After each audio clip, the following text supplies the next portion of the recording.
A long time ago, there was an old miller who had 3 sons. When he died, what wasn't repossessed by the bank in order to pay off his debts was divided up between them. To the eldest, he left the mill. To the second eldest, he left the horse and cart. So all that was left for the youngest was the miller's cat. "A cat!" the youngest moaned. "At least my brother's inherited a livelihood. What am I going to do with a cat? I can just about feed myself with what I have left after paying the weekly child support, let alone both of us."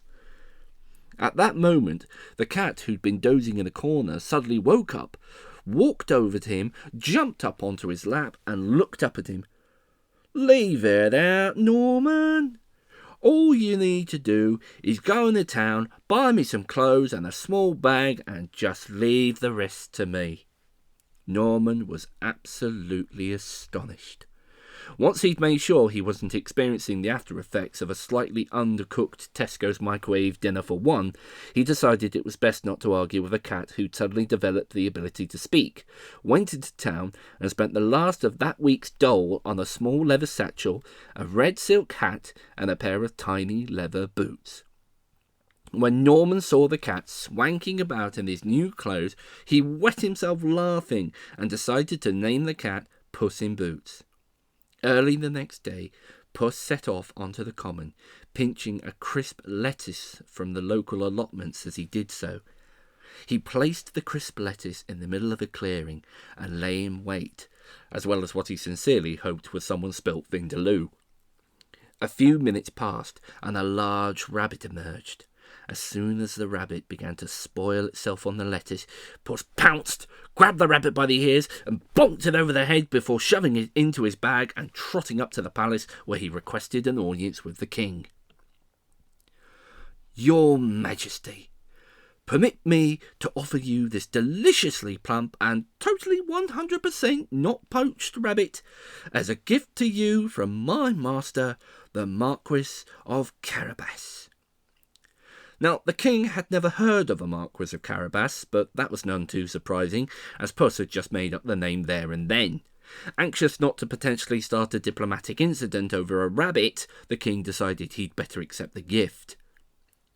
"Tell your master that he is most kind, and I accept his gift." Puss thanked the king and returned to the house to find Norman waiting for him. "Just where the heck have you been?" he demanded. "I was just about to call the RSPCA to report you missing." Puss just chuckled. "Leave it out, Norman." The next day, Puss went out again, but this time he broke into the next-door neighbour's shed and stole a bag of birdseed. He scattered some of the seed around the same clearing and lay in wait. This time, he caught and dispatched a couple of gay-coloured pheasants, which he presented as another gift from the Marquis, which again the king gratefully accepted. When Puss returned home, he spoke to Norman again. "Now, pin back your luggles, Norm. I've got something I want you to do tomorrow. I want you to go down to the river and swim in it." Norman was about to argue, but remembered it was probably not a good idea to argue with a talking cat. And so, the next day, Norman went down to the riverbank and plunged into the icy cold water, much to the indignation of the local Women's Institute, who just happened to be passing by.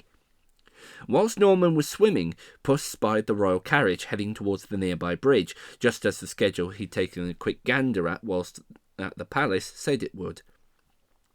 Checking Norman wasn't looking, Puss hid Norman's tatty old jeans and t-shirt under a large rock.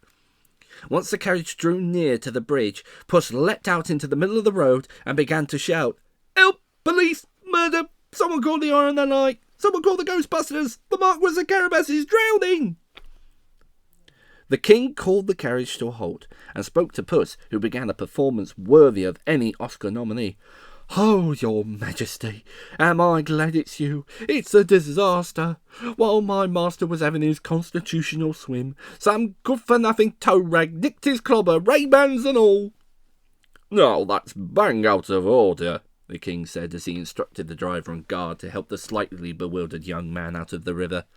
"You must come back to the palace with us, my lad, so we can get you some fresh clothes, and then we'll take you home."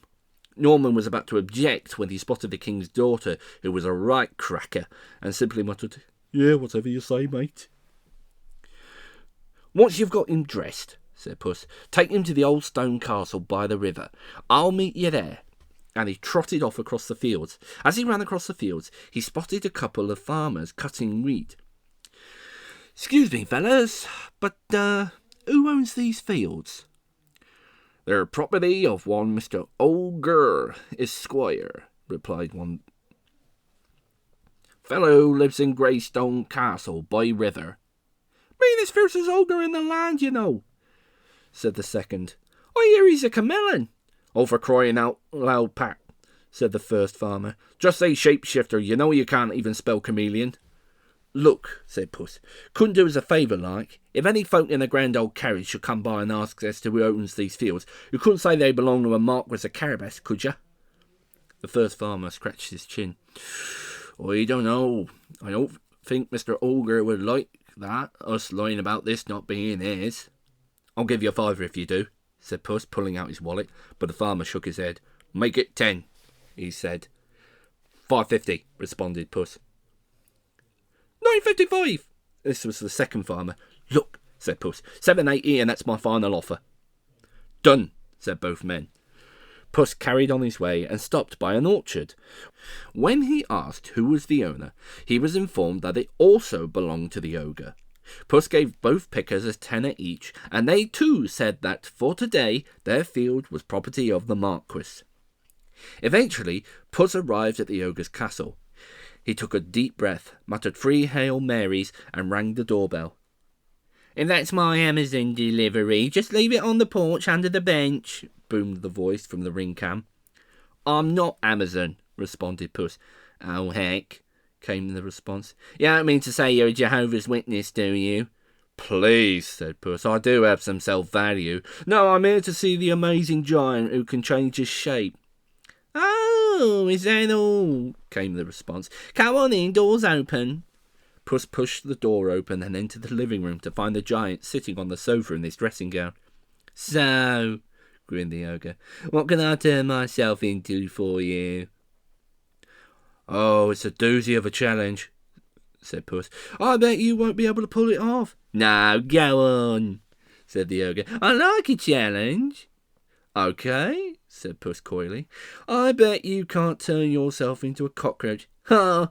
Laughed the ogre. That's easy. And with a flash, he turned into a cockroach. There, he groaned. That's what you wanted? Yeah, grinned Puss as he raised his paw. That's just what I wanted. Ah, knickers, muttered the ogre. The next stage of Puss's plan was to have a hearty feast waiting for the party when they arrived, but there wasn't much in the house, so Puss used the Just Eat app on his phone to order a Chinese. When the royal carriage arrived, they were surprised to find a large feast of sweet and sour pork balls and chicken chow mein waiting for them. This is quite a castle, remarked the king, and it was most kind of you to lay on this grub for us. Oh, don't mention it, said Norman. It's what any bloke would do. They sat down to eat, and soon there wasn't a king-fried prawn to be seen. Then the princess stood up. She said. I've made a decision. I'm not marrying that spotty little creepy John Morrison. I'm marrying Norman. Any objections? No, I'm all right, the king responded. I agree with you. He's a right muppet going around looking like he's got a mop round up his what's-it. Besides, my best mate at school was called Norman. What about it, Norm? Asked the princess. You want to marry us? Yeah, why not? Responded Norman as he picked Noodle from between his teeth. And so there was great celebration, because not only was there a royal wedding, but they also got to hear that England had won the World Cup. Oh, and the ogre was dead too. As for Puss, he did what most well-off cats did. Absolutely naffle all flipping day.